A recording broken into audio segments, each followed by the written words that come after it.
Hi, and welcome to Paper Route Scrapbooking. I'm Nadine, and today I'm going to be turning some scraps into embellishments.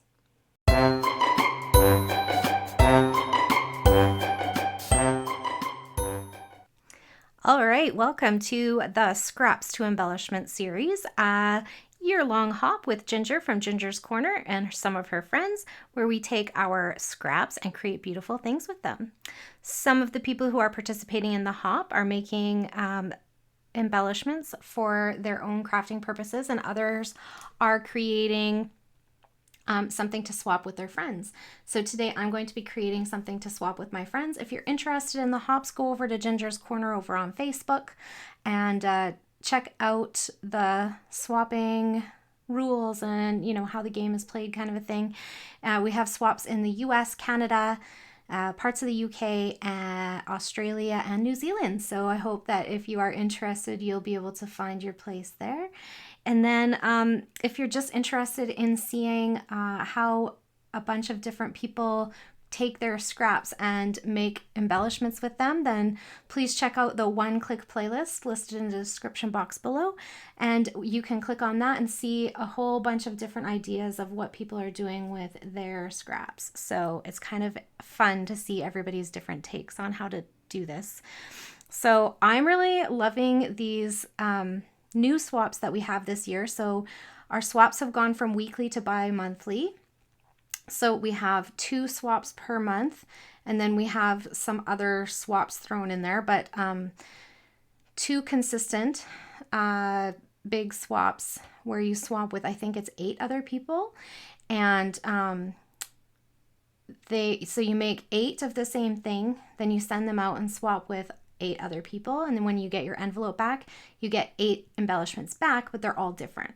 Okay, so I am going to be making something with my teal scraps today. So I'm just loving the color themed ones because that's how I store my scraps. So it's kind of fun to like pull out, okay, what do I have in my teal section and what can I make with it? So I've been really enjoying this one. My scraps for teal are not bigger. So I did in my other ones, I kind of cheated a little bit and had like bigger scraps. And so I could just run it through the Cricut at one time and make 8 different things. But this time I am going to use my smaller scraps because that's really all I have. So I'm going to just do one at a time, and it's going to be kind of fun. So let me pause the camera here, and then I will go and do the Cricut things, and then when I come back we'll make some embellishments together. All right, so just hang on and I will be right back. All right, friends, so I ran all of my teal scraps, well, not all of them, some of my teal scraps through the Cricut and some black, and got some pieces here to put together to make this little guy. So this is what I'm going to make for our swap this time around. And I managed to get all of the top layer in this same pattern because I had this scrap and all of them fit by just some creative maneuvering of the pieces. I was able to get them all in there. But before I toss this out, I just wanted to show something that I haven't shown on my channel in a while with my scraps to embellishments. Before I toss these out, I often will make some little like punched shapes out of them, and then or die cut. I'll grab the die cut machine and do some of that kind of stuff too. Try to keep them kind of generic so that I can, use them anywhere. But there we go. So we got some extra pieces out of that, and then I feel like this scrap is completely used up and I can toss it in the recycling bin. So I just feel like I haven't done that in a bit, so I thought I would show you that. The other ones I put through, just one kind of scrap. Sometimes I could get a few, right? Or just one. So, but I did want to show you how I do that with my mat. So what I'll do is I'll put it like 4 at a time and then run it through, and then I edit the mat before I run it through the Cricut and put 1 in each corner. And then I put 1 scrap in each corner so that I can still run it through and get 4 cuts in one run through, so that I'm not putting this mat through 9 times. Okay, does that make sense? So I just wanted to show that little bit, and then I'll hang on to these and die cut some things out of the scraps before I toss those in the recycle bin. I tend not to keep any scraps that are smaller than a 3x4 journaling card, pocket card. Okay, so let's put some of these little guys together while we're on camera. So I need one of each piece. And then I have these little eyes that I got from, I don't remember what, I should have looked that up before I turned on the camera, but I have like a bunch of them. So it's like a printable. I'll see if I can still find it online and link it below. I have it downloaded on my computer, so I just go to it and print it, but I'll see if I can find it. I can't remember where I got it from. It had something to do with those Tear Bears way back in the day. I've had it for a really long time, but I'll see if I can find either that one or something similar. But I like the printable eyes because I feel like anytime I try to do like Cricut eyes, I find them really fussy. And so I feel like these ones are really easy and I can run them through the scan and cut and they just come out as eyes and are easy to add on without the bulk of a googly eye. So that's where I got that idea from. Kind of fun. And just, this does look a little bit white on the edges because it's white on the back of the patterned paper. But I think that this pattern is really perfect for seahorse. So I was excited when I came up. I had a hard time coming up with like something teal. So I was like, I don't know. All I could think of was like, well, the ocean is teal. And I don't know. I was like lost. I'm like, what do I do for this? So then I was like, you know what? I'm just going to look at images and then go from there. So I started out, I was going to do a dinosaur. And then I was like, oh, I saw this guy and I was like, I like him better. I'm going to do the seahorse. I think he'll be cute. I don't know. There we go. Isn't he cute? And I'm just inking the edges in Mermaid Lagoon Distress ink from Tim Holtz.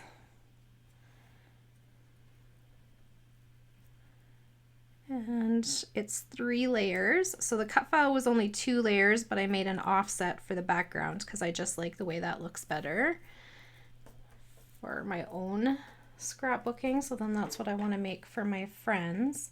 And then I have green eyes and blue eyes. So I did a green one last time. Let's do a blue one this time.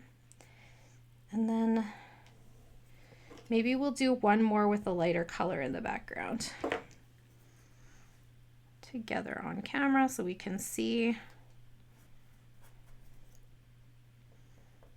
There. It's cute.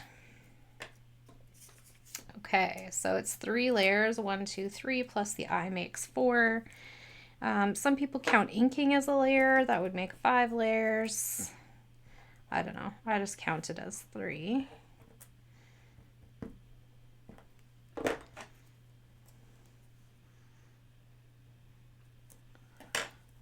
feel like these ones I have to like pick them up and kind of push them together while the glue's still wet so that it matches on all the sides, because there's like that curly Q tail and all of that kind of stuff. I feel like if I don't push it all together in like the nose and like the narrower spots, then it kind of looks offset a little bit. So take the time to do it nicely. And then a little bit more glue. I like watching seahorses swim when I go to the like aquariums and stuff if they have them. I really like watching them. They're very peaceful, slow moving creatures. Them and the jellyfish, they make my heart happy. And then I also think that they can go in a lot of like different layout ideas, like anything about ocean, anything about even like bath time or mermaids, anything like that. I feel like they could go as well. Pick a darker. So this paper was kind of ombre-ish too, so I'm going to pick a darker color to go against the lighter color. Give that little bit of contrast. And so no two of my little guys will be exactly the same, which is kind of fun too. So I hope that all of my friends who get my little seahorses appreciate them and can find a place to put them in their scrapbooks or cards or whatever it is that they like to make, journals, lists. It'll be fun. So that is what I'm going to do for my teal swap this time around. And I really, like I said, I'm really loving these color themed ones because that's how I sort my scraps. And so it's really like helpful to me to be like, oh, and even when I open the thing, I can tell like teal, I don't have as many, but some of the other colors I've opened and been like, whoa, I have way too many red scraps. I have to like do something about that, you know? So it's good to go into your stuff sometimes with that on a mission kind of idea. Okay, so we got 4 of them there. I'm going to make 9 because I want to keep one for myself. And you can see how just having like the different color in behind makes them look a little bit different every time. So on the back, because I am swapping, I'm just going to write the swap name. It's called Teal the End. And it's 2025. And I'm going to put my name. They really just ask that you put the name, but I like to know all that other information when I use an element that somebody else made me. So, okay, so that is going to be my embellishments that I'm making out of my little scraps. I hope you enjoyed this video. If you are interested in swapping or in creating more, the playlist and the Facebook group are linked in the description box. There's also a list of other people who are participating in this swap if you prefer to go one at a time. And there's also a group of people on Instagram who are going through it as well. So make sure you check that out and give everybody a little bit of a like. That's always kind and it goes a long way to helping people know that they are putting out content that's being appreciated. So I think that's it for today. Thank you so much for hanging out with me. If you have any questions or comments, I love hearing from you. So don't be afraid to leave a comment in the comment box and I'll get back to you just as soon as I can. Have a great day, everyone. Bye for now.